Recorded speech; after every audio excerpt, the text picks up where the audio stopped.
Okay, so after solving the problems, I would like to mention the importance and further applications that the Archimedes principles can have. So, if you're a physicist, one of the more immediate applications that you can use, it's probably calculate the object volume if you have irregular shapes, right? Like you can think of like how can you calculate the volume of something that is just like that it's not a square or it's not a sphere, or basically that anything that doesn't have a defined formula for volume, and we can actually do that by just simply solving for volume in our equation right here, um, because we have the density of the object. It's just a general application that physicists use, and it's sort of the application that we use when when we did the lab and calculated the density. Instead, we didn't calculate the volume, but we used the volume to calculate the density. Um, and then, most importantly, I think the biggest takeaway is that this principle describes the behavior of any body in any fluid.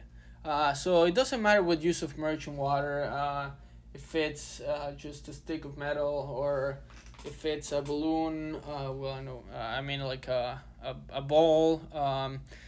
You can figure out what the object's gonna do when you submerge it into the liquid or the fluid, by using the Archimedes principles.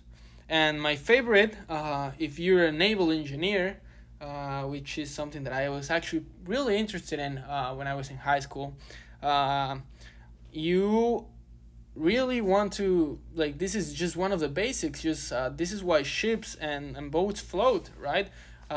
Intuitively, it doesn't really make sense that we have the Titanic, for example, which is this this super big mass of just rock solid steel that was floating in the ocean. Why does that happen? Well, that happens because of the shape that the boats have, which allows them to displace a lot of fluid, um, while so if you have a boat right there, you're displacing all this quantity of fluid. You're displacing all of this, and you're generating a buoyant force. So basically, you want to generate a buoyant force that it's more than the weight, than the weight of the object inside the water. And that's a principle that makes ships and boats float. And that's really important. Maybe the people that designed Titanic didn't have that very clear by that time. No, that was a different one. There was a leak in the Titanic, I think. It floated.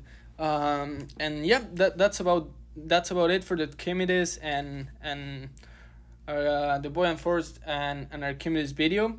This video unfortunately doesn't explain why yachts are so expensive. I guess that's just something else. They're just pieces of metal that float on water. They're really expensive, but we understand why they float now. So if we ever get to buy one, then we will know why it floats.